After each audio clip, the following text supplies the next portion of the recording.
Hello दोस्तों, welcome my YouTube channel. दोस्तों, आज आप सबके लिए लेकर आए हैं यूपी ट्रिपल एससी के लिए कंप्यूटर के क्लास। तो यदि आप जूनियर असिस्टेंट या अन्य किसी एग्ज़ाम की तैयारी कर रहे हैं जिसमें कंप्यूटर सब्जेक्ट आते हों, तो ये सेशन आपके लिए बहुत इम्पोर्टेंट होगा। तो आगामी आप सबका जो जूनियर असिस्टेंट 5512 या 2700 वाला वैकेंसी है, तो ये आपके लिए बहुत हेल्प करेगा, जैसे पीछे सब एग्ज़ाम में हेल्प किया है।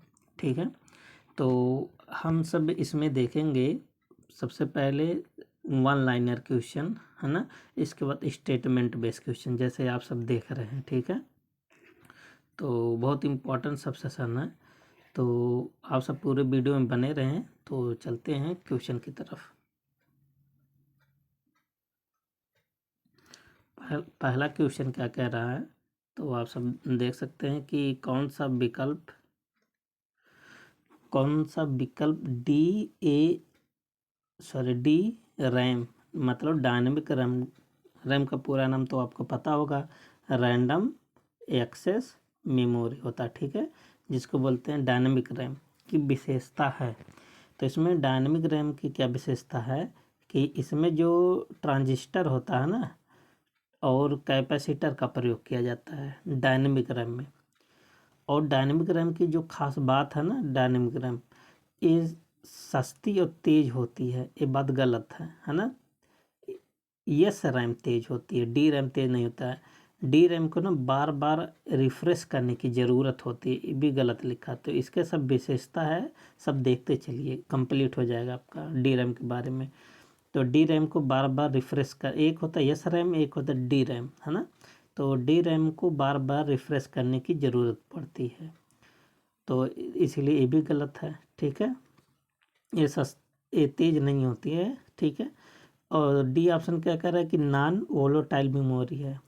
तो वोलेटाइल मेमोरी है, नॉन वोलेटाइल नहीं होता है। ठीक है, इसका मतलब है कि जब तक विद्युत रहेगा तब तक इसमें डाटा रहेगा, और जैसे विद्युत कट जाएगा डाटा क्या हो जाएगा, ख़त्म हो जाएगा। ठीक है, तो एक डी रैम कौन सा मेमोरी होता है, वोलेटाइल मेमोरी होता है। ठीक है, तो आपका ऑप्शन कौन सा हो जाएगा एकदम करेक्ट, ऑप्शन ए बन जाएगा। ठीक, तो चलते हैं नेक्स्ट क्वेश्चन पर। क्वेश्चन नंबर कौन सा है, क्वेश्चन नंबर 2। तो इसमें देख सकते हैं वे एक्सप्लेन में कि डी रैम में हर बिट को एक ट्रांजिस्टर और एक कैपेसिटर द्वारा दर्शाया जाता है और इसे बार बार रिफ्रेश करना पड़ता है। ठीक है, तो बहुत इंपॉर्टेंट क्वेश्चन है। क्वेश्चन नंबर 2 देखिए क्या है, बहुत इंपॉर्टेंट सवाल है क्वेश्चन नंबर 2 का।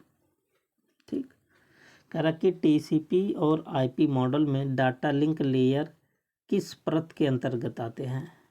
तो डाटा लिंक लेयर किस परत के अंतर्गत आते हैं, नेटवर्क इंटरफेस के अंतर्गत आता है ना। तो वो ऑप्शन कौन सा हो जाएगा, डी हो जाएगा।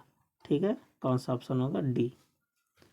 तो बहुत इंपॉर्टेंट क्वेश्चन है ये भी, तो आप सब इसको अच्छे से नोट कर लीजिए।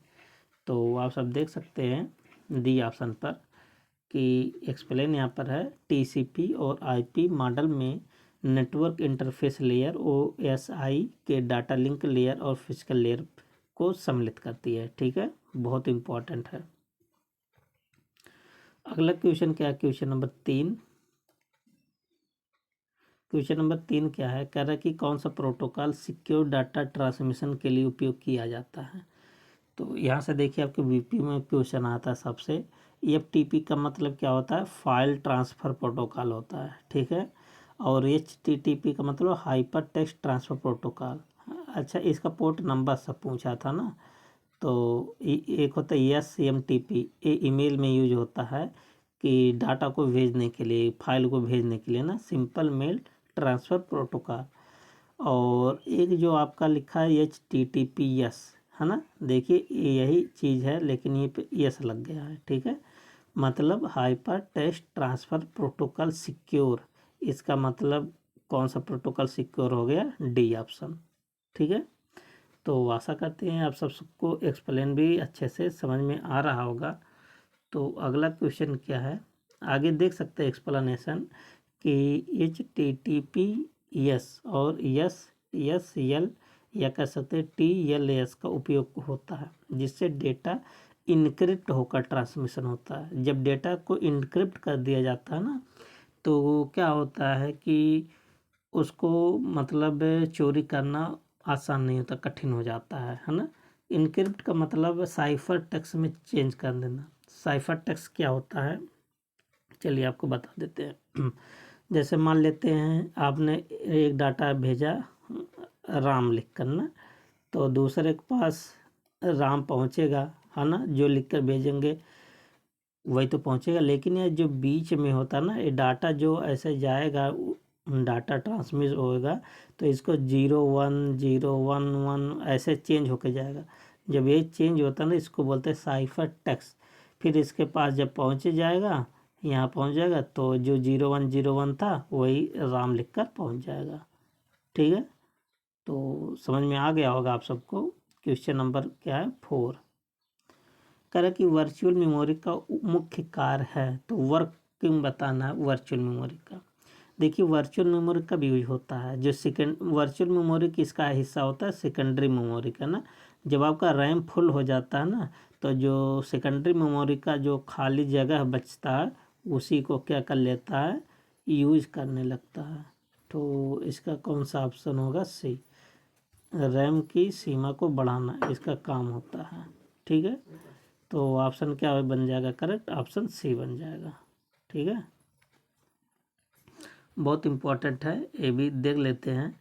देखिए कि वर्चुअल मेमोरी रैम की कमी को पूरा करने के लिए हार्ड डिस्क क्या होता है, सेकेंडरी मेमोरी का पार्ट होता है ना, के हिस्से का प्रयोग करती है। ठीक है, क्वेश्चन नंबर 5 देखिए बहुत इम्पोर्टेंट है, बायोस से, है ना। तो कह रहा कि बायोस का काम क्या होता है, तो बायोस का सबसे पहले आपका इसका पूरा नाम याद होना चाहिए, बेसिक इनपुट आउटपुट सिस्टम, है ना, बायोस का पूरा नाम है। तो इसका जो काम होता है ना, पोस्ट करना। पोस्ट मतलब क्या होता है, पावर ऑन सेल्फ टेस्ट।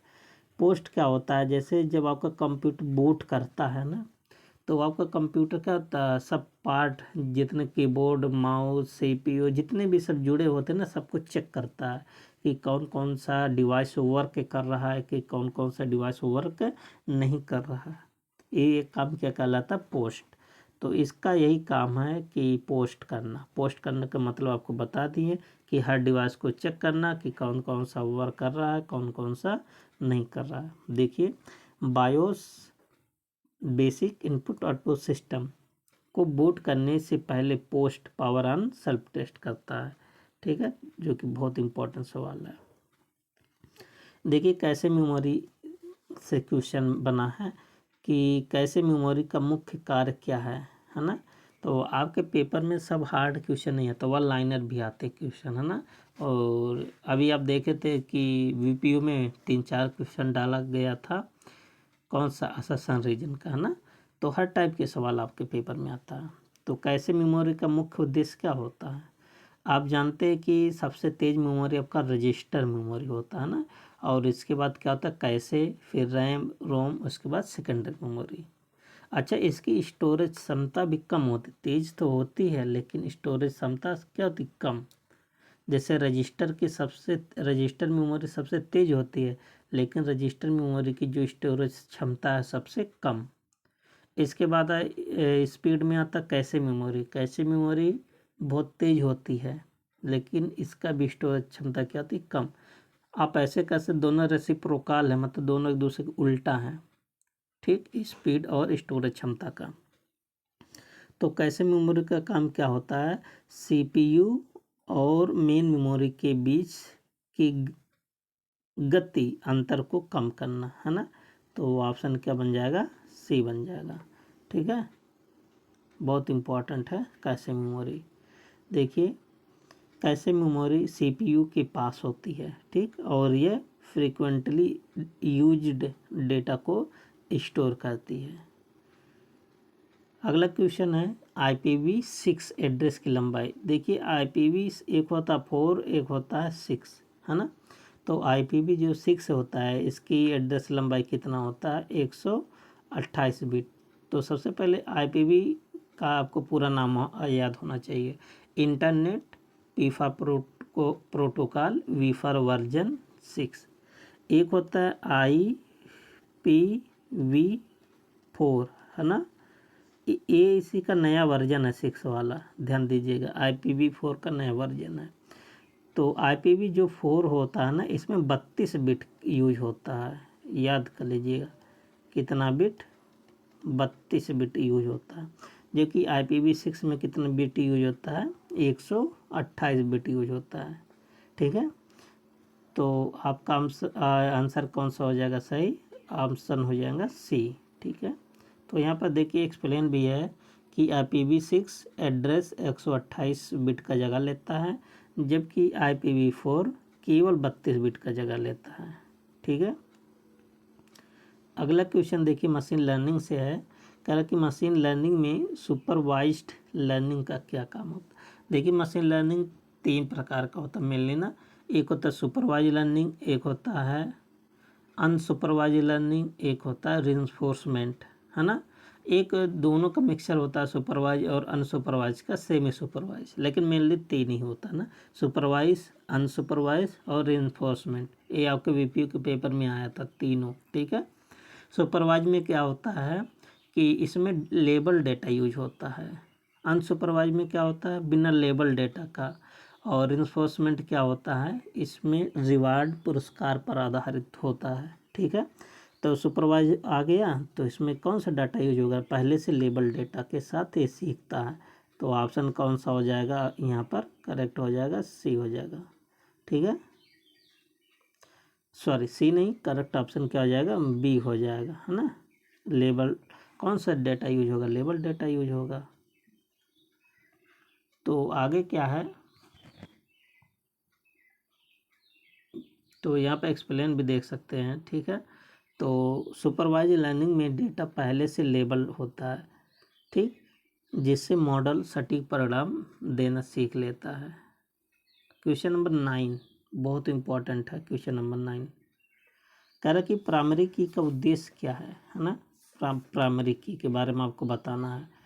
तो प्राइमरी की का जो मेन पर्पज होता है ना, यूनिक्वेंस सुनिश्चित करता है। तो ऑप्शन क्या हो जाएगा, सी बन जाएगा, ठीक है।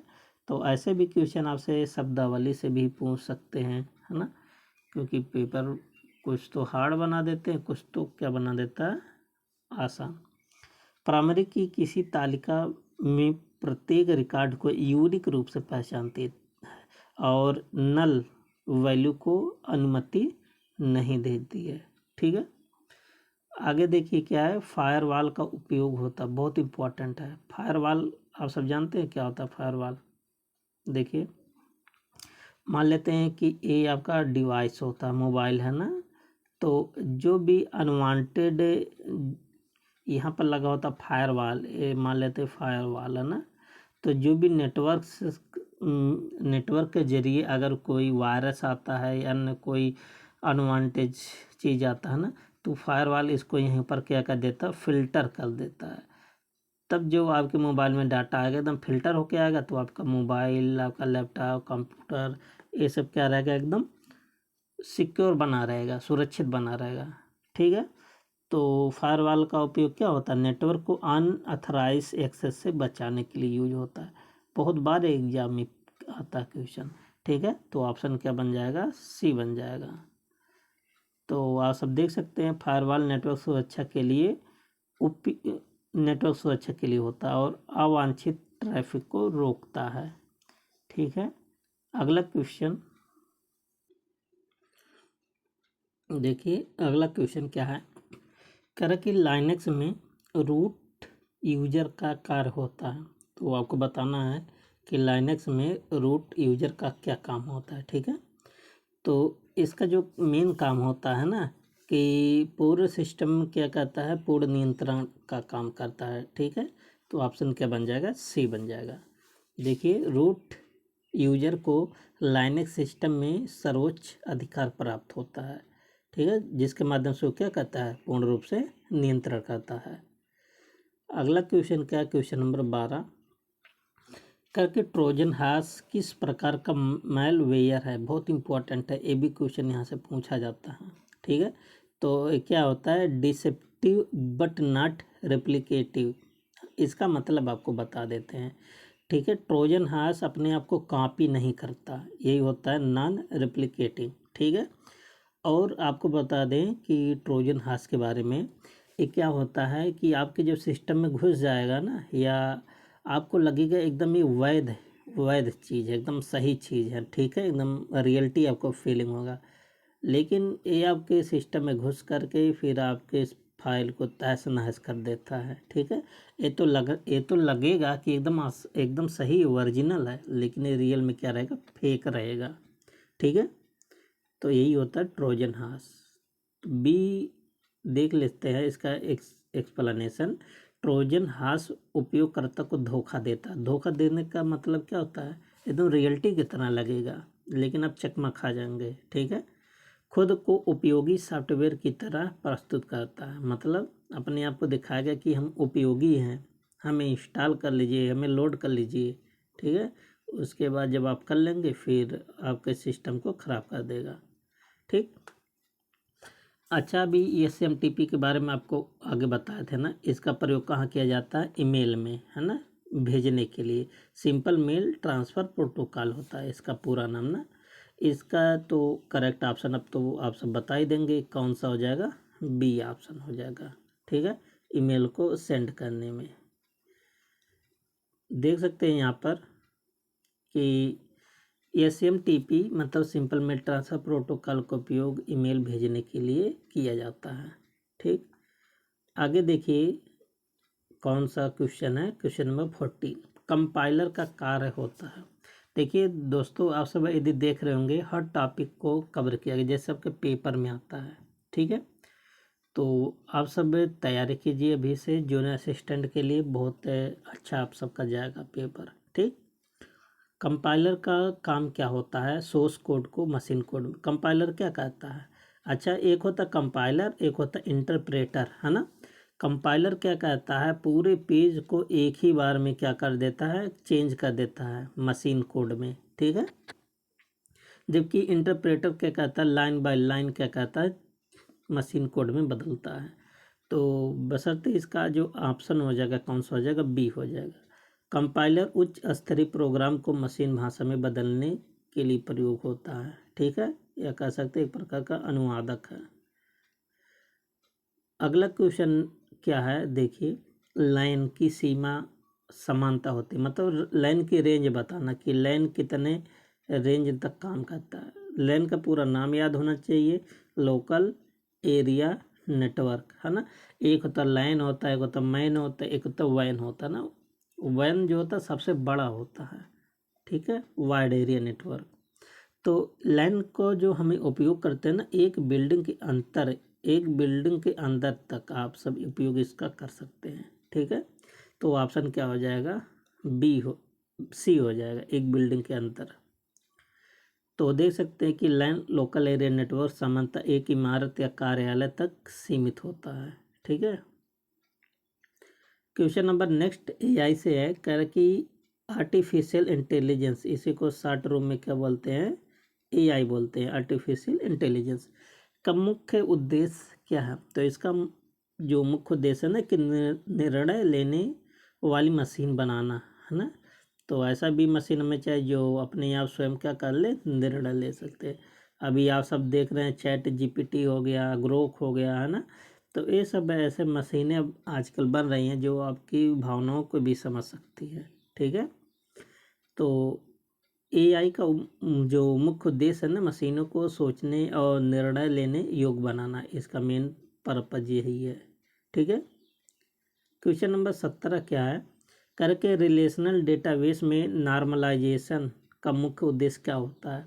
तो नॉर्मलाइजेशन का जो मेन पर्पज होता है, डेटा की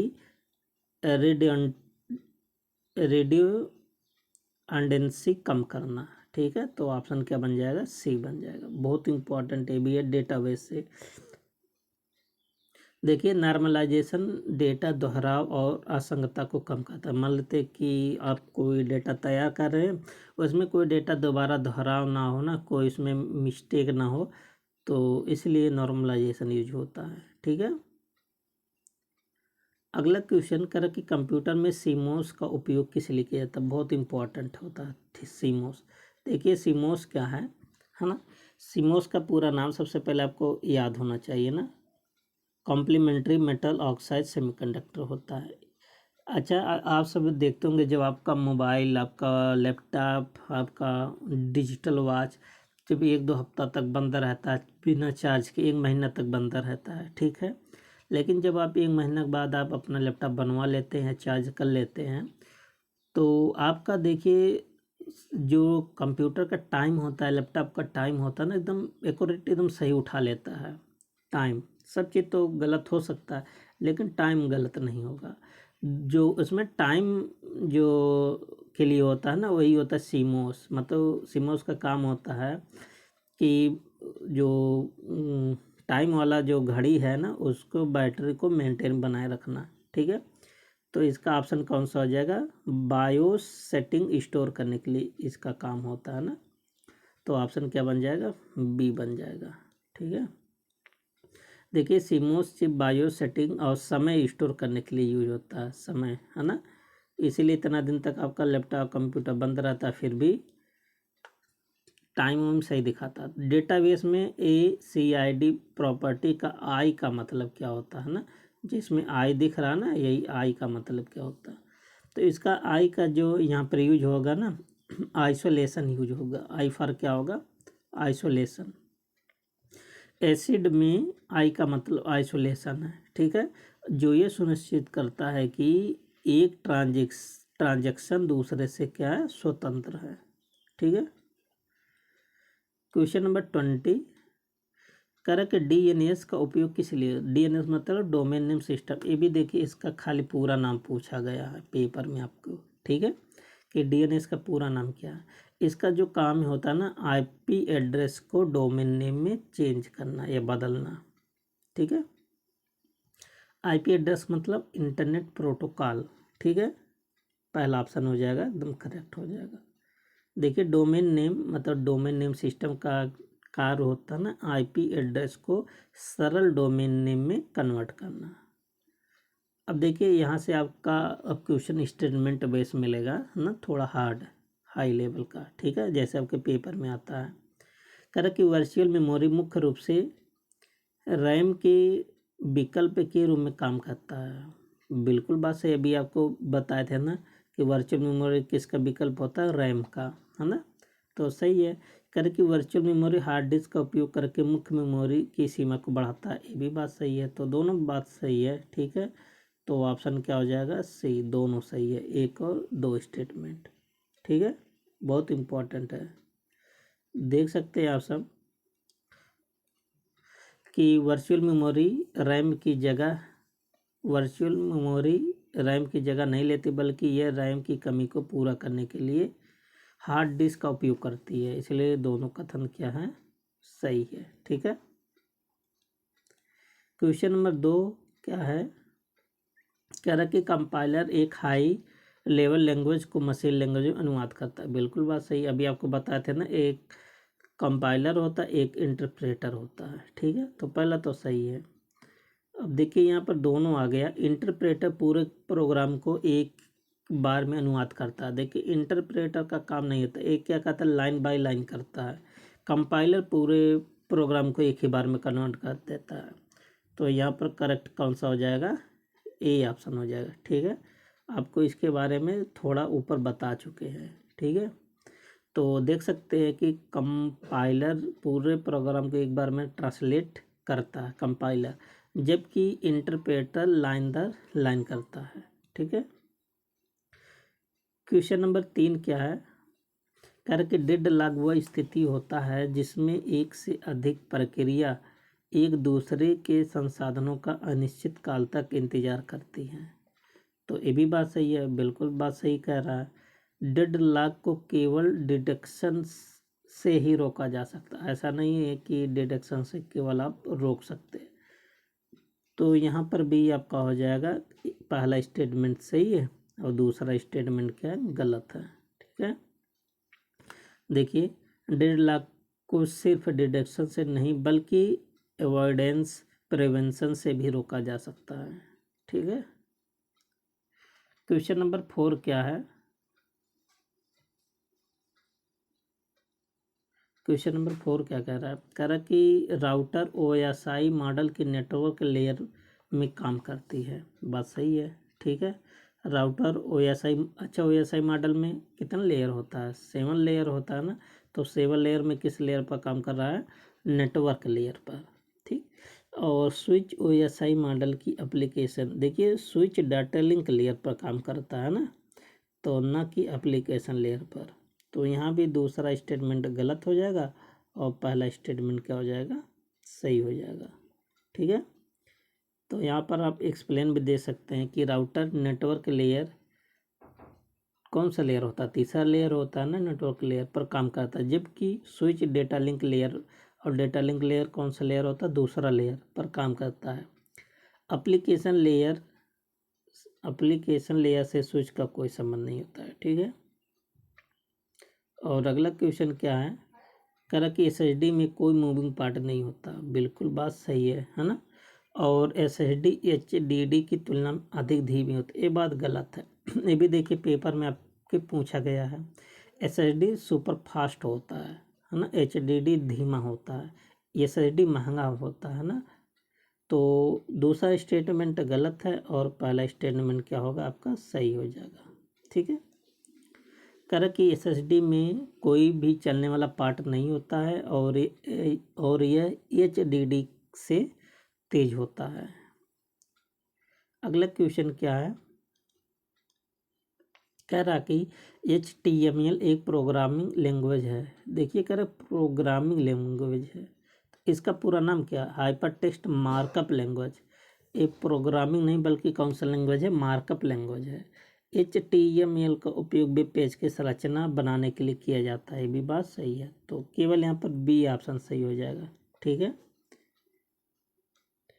आगे क्या है देख सकते हैं आप सब, HTML एक मार्कअप लैंग्वेज है, ना कि प्रोग्रामिंग, है ना। इसका प्रयोग स्ट्रक्चर बनाने के लिए किया जाता है। क्वेश्चन नंबर 7 नहीं, स्टेटमेंट वाला 7 क्वेश्चन है। AI सिस्टम केवल पहले से दिए गए निर्देशों पर ही काम करते हैं, बिल्कुल बात सही है। तो आप सब जानते हैं कि जो AI है ना, जो मशीन लर्निंग होता है, इसमें आप जितना डेटा देंगे ना उतना अच्छा से सीखेगा, उतना अच्छा से काम करेगा, ठीक है। तो पहले से यदि आप निर्देश दिए तो काम करेगा ही, ठीक है। दूसरा स्टेटमेंट क्या है, AI सिस्टम स्वयं से सीख भी सकते हैं, ये भी बात सही है, ठीक है।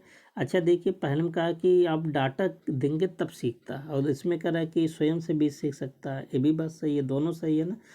लेकिन एक दूसरे को आप देखना कि विरोधाभास हो रहा है ना। पहले में कहा गया था कि आप डाटा के माध्यम से सीखेगा, इसमें कह रहा स्वयं सीखेगा, तो विरोधाभास हो ही रहा है। तो दोनों सही है, लेकिन दोनों एक दूसरे को क्या कर रहे हैं, विरोधाभास कर रहे हैं, विरोधाभास ही है, ठीक है। तो ऑप्शन क्या बन जाएगा, डी बन जाएगा, ठीक है। तो AI केवल पूर्व निर्देशों पर ही नहीं बल्कि मशीन लर्निंग के माध्यम से खुद भी सीख सकता है, इसलिए दोनों सही है, लेकिन एक दूसरे का क्या है, विरोधाभासी है। तो दोस्तों यहाँ तक आपका आज का सवाल कंप्लीट होता है। लगभग 25-26 क्वेश्चन इसमें ऐड थे, 27 क्वेश्चन ऐड था, ठीक है। तो 20 क्वेश्चन तो नॉर्मल वाला था और 7 क्वेश्चन स्टेटमेंट बेस पर आधारित था। इसके PDF के लिए आप सब होम पेज पर जाएंगे, टेलीग्राम होगा तो आप वहाँ से जुड़ सकते हैं, ठीक है। मिलते हैं नेक्स्ट वीडियो में, तब तक के लिए best of luck, thank you and take care.